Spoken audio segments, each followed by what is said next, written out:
नमस्कार। आज आपण एका वेगळ्या विषयावरती व्हिडिओ बनवत आहोत।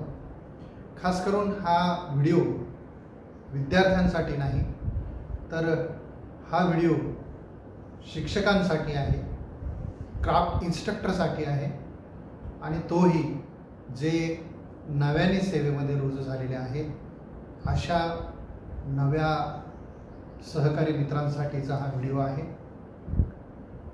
हा व्हिडिओ बनवण्यामागचा उद्देश मी थोड्या वेळाने सांगेलच। तत्पूर्वी आरंभीच मी सर्व नव्याने सेवेत रुजू झालेल्या मित्रांचं मनपूर्वक स्वागत करतो।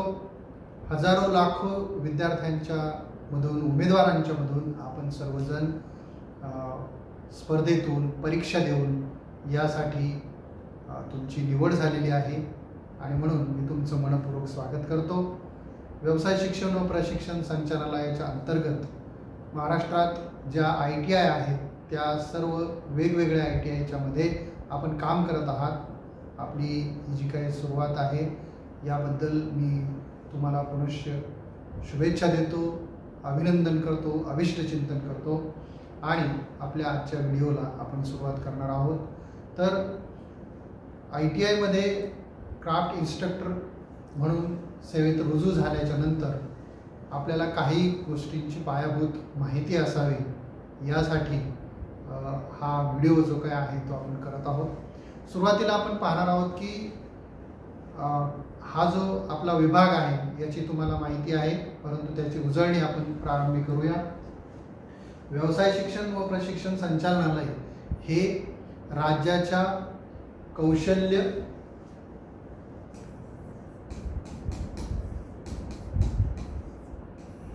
रोजगार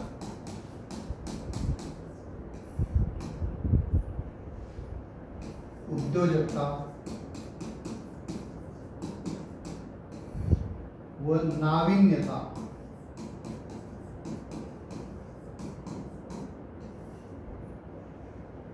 विभाग,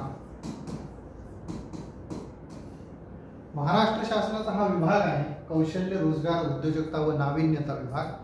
या विभागाच्या अंडर, त्याच्या अंतर्गत व्यवसाय शिक्षण व प्रशिक्षण संचालनालय काम करतं।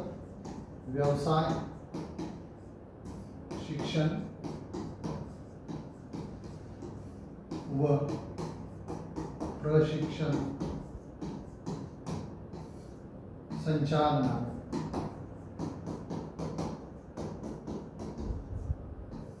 ज्याला आपण DVET असं म्हणतो। या DVTच्या अंतर्गत वेगवेगळ्या ठिकाणी ज्या काही ITI आहेत त्या ठिकाणी आपण रुजू झालेले आहात। तर हा जो विभाग आहे या विभागाच्या मध्ये जर तुम्ही पाहिलं तर या ठिकाणी एक संचालक असतो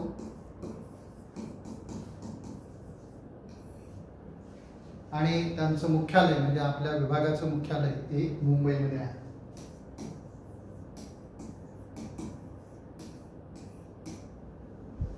आणि विभागाच्या अंतर्गत जी प्रादेशिक कार्यालय आहेत, महाराष्ट्राचे जे 6 प्रशासकीय विभाग पडतात, या 6 प्रशासकीय विभागांच्या मध्ये जी प्रादेशिक कार्यालय आहे ज्याला आपण रिजनल ऑफिस असं म्हणतो, प्रादेशिक कार्यालय, आणि या प्रादेशिक कार्यालयांच्या मध्ये सहसंचालक जे काही आहेत असं पद या ठिकाणी असतं।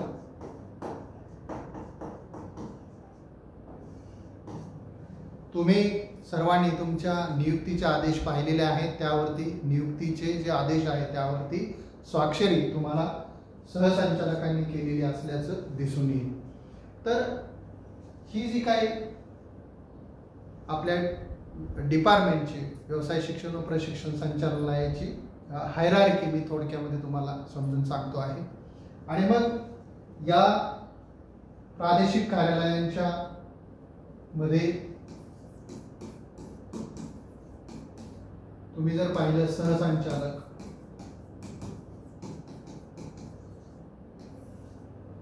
यांच्या बरोबरीने तुम्हाला सहाय्यक संचालक,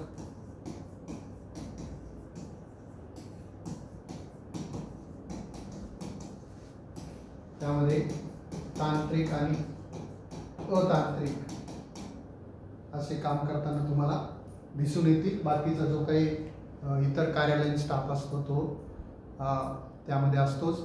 त्याचबरोबर मग प्रत्येक जिल्ह्याला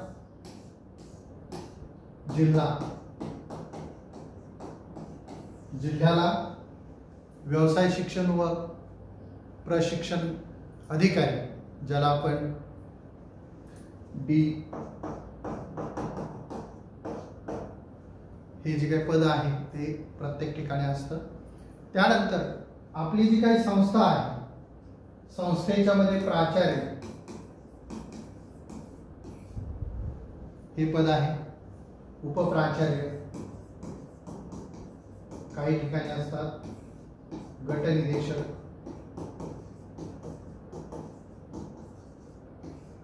शिल्प निदेशक,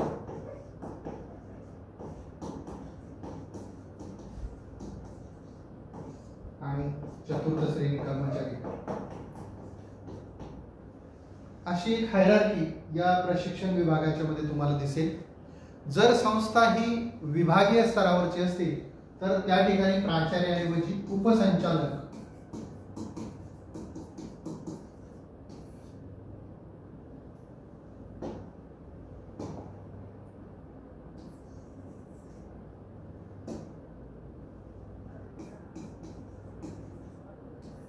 असंही पद तुम्हाला दिसेल. उपसंचालक म्हणजे ज्या विभागीय संस्था आहेत, उदाहरणार्थ नाशिक, मुंबई, अकरा सारख्या ज्या काही संस्था आहे, अमरावती, औरंगाबाद या ठिकाणच्या ज्या मोठ्या ITI आहेत त्या ठिकाणी आपल्याला उपसंचालक दर्जाचे अधिकारी हे संस्थेचे प्रमुख म्हणून काम करताना आपल्याला दिसतात.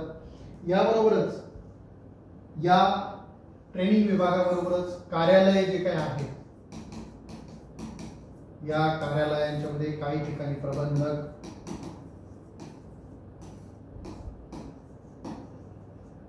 मुख्य लिपिक, वरिष्ठ लिपिक, कनिष्ठ लिपिक आणि चतुर्थ श्रेणी कर्मचारी अशी ही हायरार्की तुम्हाला काही ठिकाणी दिसेल. म्हणजे ट्रेनिंग विभागाच्या मध्ये उपसंचालक, प्राचार्य किंवा उपप्राचार्य, गट निदेशक, शिल्प निदेशक, चतुर्थ श्रेणी कर्मचारी. तर कार्यालयाच्या मध्ये जे काय आहे प्रबंधक, काही ठिकाणी कार्यालय अधीक्षक, मुख्य लिपिक, वरिष्ठ लिपिक, कनिष्ठ लिपिक आणि चतुर्थ श्रेणी कर्मचारी अशी एक पदांची उतरंड आपल्या या ठिकाणी जी काय आहे ती कार्यालयांच्या मध्ये दिसते. यानंतर आपण पुढे पाहणार आहोत. बेसिकली आपली जी काही निवड झालेली आहे ती शिल्प निदेशक पदावरती झालेली आहे. शिल्प निदेशक, यालाच आपण क्राफ्ट इन्स्ट्रक्टर असं म्हणतो. आता इन्स्ट्रक्टर टू इन्स्ट्रक्ट या शब्दाचा अर्थ जो काय आहे तो निर्देश करणारा, मार्गदर्शन करणारा, दिशा दाखवणारा असा होतो. याचाच अर्थ इन्स्ट्रक्टर हा शिक्षक अशा अर्थाचा शब्द आहे. जो मार्ग दाखवतो, जो दिशा निर्देश करतो, जो शिकवतो तो इन्स्ट्रक्टर. आणि आपण शिल्प निदेशक म्हणजेच क्राफ्ट इन्स्ट्रक्टर आहोत. तर हे जे काही पद आहे या पदाचं बेसिकली जे काही काम आहे, काय काम आहे तर हे काम आपण नीट जर समजून घेतलं तर त्यामध्ये एक पहिली गोष्ट तुम्हाला लक्षात घेतली पाहिजे की आपलं काम आहे प्रात्यक्षिक शिकवणे.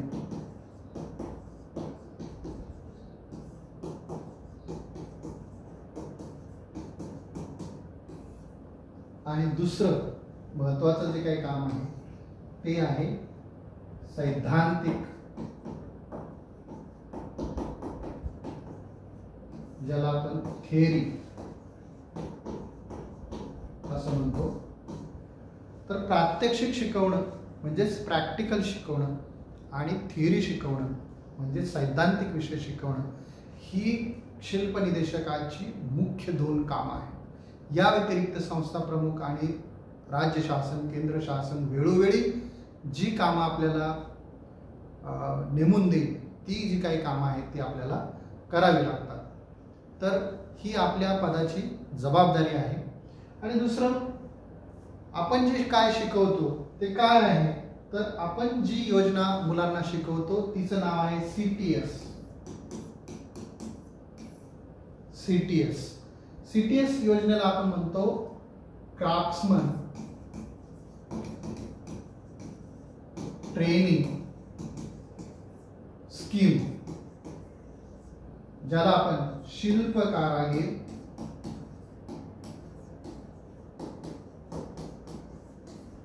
प्रशिक्षण योजना. शिल्प कारागीर प्रशिक्षण योजना ही 1950 पासून सुरू आहे. आणि हे इथे आपण लक्षात घेतलं पाहिजे की शिल्प कारागीर प्रशिक्षण योजना, जिला आपण CTS म्हणतो, ही योजना माझ्या माहितीप्रमाणे भारत सरकारची एकमेव शिक्षणातली अशी योजना असेल की जी संपूर्ण भारतभर एकसारखी राबवली जाते.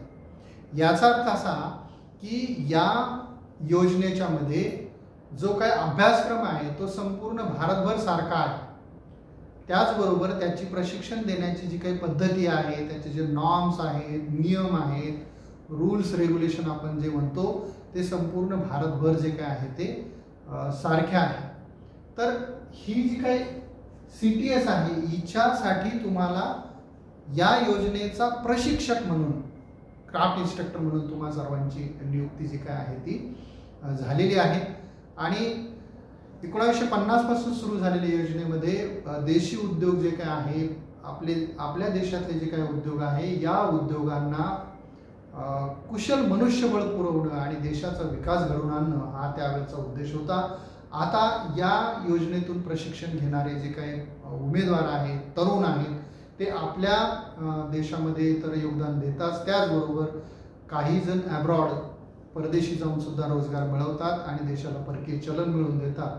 इतकी महत्त्वाची जी काय आहे ती ही योजना आहे आणि तिचा आपल्याला सर्वांनी बारकाईने अभ्यास जो काय आहे तो केला पाहिजे. मग हे जे काय आहे याचं सिलेबस कुठे मिळतं तर ते आपण पाहूया. हा जो काय ITIचा अभ्यासक्रम आहे, प्रत्येक ट्रेडचा जो काय अभ्यासक्रम आहे, तर तो तुम्हाला त्याचा जो काही सिलेबस आहे तो CSTRI कोलकाता या वेबसाईटवर जर तुम्ही गेलात तर तुम्हाला मिळेल. CSTRI म्हणजे central staff training research institute.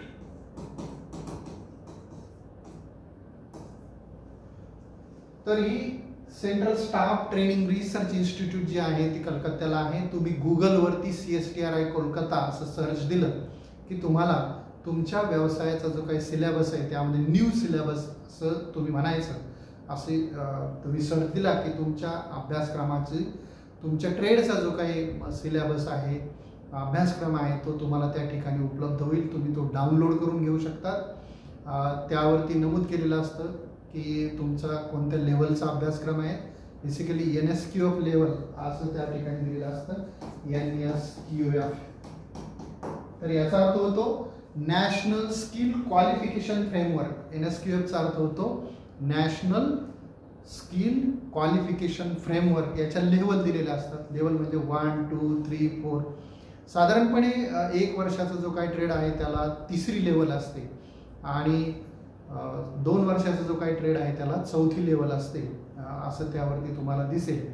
तर NSQFची जी काही लेवल आहे त्याचा अर्थ असा होतो की तुम्ही विद्यार्थ्यांना म्हणजे उमेदवारांना, तरुणांना जे स्किल देतात त्याचा स्तर किती आहे तर तो त्या ठिकाणी NSQF लेवलमध्ये दिलेला असतो. म्हणजे अगदी इयत्ता 9वी 10वीला पण टेक्निकल सब्जेक्ट असतात, त्याची पण लेवल असते.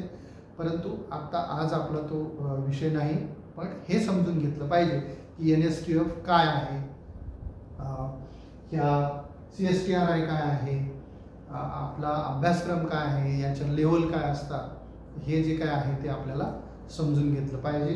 याबरोबरच जे ITIची परीक्षा घेतली जाते ते जे काही बोर्ड आहे आपण त्याला म्हणूया, तर ते NCVT national council vocational training हे विद्यार्थी जे काय आहे जे परीक्षेला बसतात म्हणजे ITI मधून जे परीक्षेला बसतात त्यांना सर्टिफिकेट देण्याचं काम हे NCVTच्या मार्फत होतं, केलं जातं. तर तो जो काही अभ्यासक्रम आहे तो आपल्याला बघायचा आहे. तर आपण NCVT जे काय आहे ते आपण पाहिलं. त्यानंतर हे जे काय ITIचे अभ्यासक्रम आहे या अभ्यासक्रमांना आपल्याला DGTची जी काय आहे ती संलग्नता घ्यायला लागते, ज्याला आपण ॲफिलिएशन म्हणतो. DGT जे काय आहे याचं मुख्यालय जे आहे ते दिल्लीत आहे, डायरेक्टर जनरल ऑफ ट्रेनिंग. तर हे जे काही DGT आहे या DGTचं director general of employment and training, तर यांचं जे काय मुख्यालय आहे ते दिल्लीत आहे आणि यांची संलग्नता असल्याशिवाय कुठल्याही ट्रेड जो काय आहे तो चालू करता येत नाही, म्हणजे कुठल्याही ITI मध्ये सुरू करता येत नाही. ITI खाजगी असो किंवा सरकारी असो, तुम्हाला एखादा व्यवसाय एखादा ट्रेड सुरू करायचा असेल तर त्यासाठी तुम्हाला DGT जे काय आहे त्याची संलग्नता, त्याची मान्यता, त्याचं ॲफिलिएशन जे काय आहे ते घ्यायला लागतं. तर या जे काही आहे म्हणजे या गुगलवरती जर तुम्ही DGT सर्च केलं, असं जरी सर्च केलं, असा सर्च दिला की तुम्हाला DGTची जी काही वेबसाईट आहे ही वेबसाईट जी काय आहे ती तुम्हाला मिळते. याचबरोबर तुम्हाला आपल्या राज्याची जी काही माहिती हवी असेल ITIच्या संदर्भामध्ये तर तुम्ही DVET म्हणजे DVET म्हटलं की राज्य सरकार आणि DGT म्हटलं की केंद्र सरकार, असं तुम्ही गुगलवरती सर्च करून तुम्हाला हवी असलेली जी काही माहिती आहे ती माहिती मिळू शकतात. DVETच्या वेबसाईटला आपण त्या विभागाचे कर्मचारी असल्यामुळे आपण वारंवार भेट देऊन माहिती जी काय आहे ती अवगत केली पाहिजे. त्याचबरोबर आपण DGET जी काय आहे या वेबसाईटच्या वरती सुद्धा भेट देऊन त्या संकेतस्थळाला जर आपण भेट दिली तर आपल्याला वेगवेगळी माहिती जी काय आहे ती माहिती आपल्याला मिळवता येते.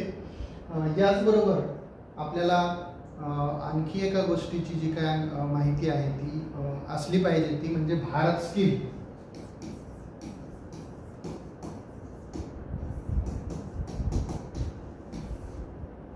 भारत स्किल जे काय आहे या तुम्ही गुगलला जाऊन भारत स्किलला सर्च दिलं की भारत स्किल ची जी काही वेबसाईट आहे ती ओपन होते आणि ती ओपन झाल्याच्या नंतर आपल्याला आपला ट्रेड CTS मध्ये जाऊन, CTS मी मागाशी तुम्हाला सांगितलं की क्राफ्ट्समन ट्रेनिंग स्किल, तर भारत स्किल जे काय आहे या भारत स्किलच्या वरती तुम्ही जर सर्च केलं भारत स्किल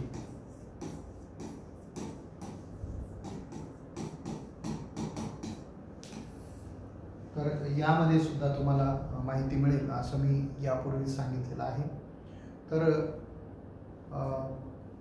साधारणपणे तुम्हाला माहिती जी काय आहे या संबंधाची, CTS काय आहे हे सर्व मिळवण्यासाठीच मी तुम्हाला सांगितलं होतं की काही गोष्टी या लक्षात ठेवल्या पाहिजे. त्याच्यामध्ये काय काय लक्षात ठेवायचं आहे तर त्यामध्ये DVETची जी काय वेबसाईट आहे ती वेबसाईट तुम्ही लक्षात ठेवा. दुसरी DGT असं शॉर्टमध्ये जरी आपण म्हटलं तरी ती एक वेबसाईट जी काय आहे. त्यानंतर तिसरं जे काही मी तुम्हाला सांगितलं CSTR कोलकाता हे एक आहे. त्यानंतर चौथं जे मी तुम्हाला सांगितलं NSQF हे पण तुम्ही लक्षात ठेवायचं, नॅशनल स्किल क्वालिफिकेशन फ्रेमवर्क. त्याचबरोबर आणखी तुम्हाला मी सांगितलं होतं की भारत स्किल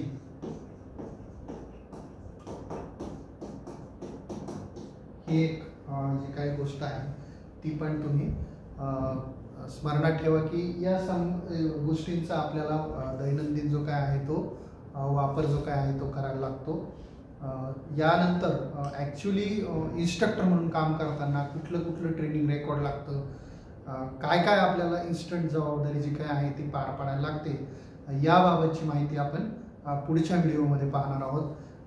ती माहिती तुम्हाला शक्य झालं तर मी ती डिजिटल बोर्डवरती त्याचे काही नमुने घेऊन ती देण्याचा प्रयत्न करेन. त्यापर्यंत आपण याबाबतची जी काही माहिती आहे ती अधिक संकलित करा. माझ्याकडून काही माहिती राहून गेली असेल ती तुम्ही कलेक्ट करा आणि तुमचं जे काही ज्ञान आहे ते वाढवा आणि तुमच्याकडून उत्तम सेवा घडू अशी मी यापूर्वीच शुभेच्छा तुम्हाला दिलेली आहे. पुनश्च शुभेच्छा देतो आणि बाकीची माहिती आपण पुढच्या व्हिडिओमध्ये पाहणार आहोत. तोपर्यंत नमस्कार.